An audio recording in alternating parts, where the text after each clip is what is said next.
Claude Guéant cède sous la pression des députés UMP. Le ministre de l'Intérieur stoppe les démontages de panneaux signalant les radars fixes. Il dit attendre une concertation locale, mais annonce d'ores et déjà que des radars pédagogiques non pénalisants remplaceraient à terme chaque panneau. Il se démarque ainsi de François Fillon qui avait affirmé que le gouvernement ne céderait pas. La semaine s'annonce difficile pour les voyageurs. Alors que le nuage de cendres craché par le volcan islandais se dirige vers le sud, plusieurs centaines de vols ont déjà été annulés. En Écosse, des milliers de passagers sont bloqués dans les aéroports.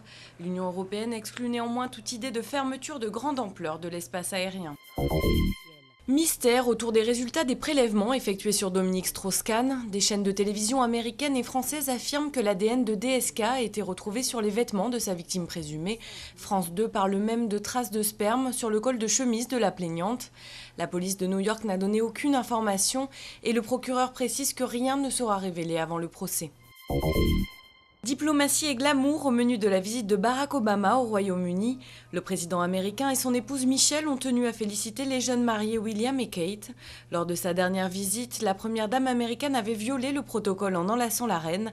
Elle est cette fois restée à bonne distance de la souveraine. Paris, capitale mondiale de la toile, le premier G8 de l'Internet réunissait mardi le gratin du web. Les patrons de Facebook, Google ou encore eBay avaient répondu à l'invitation.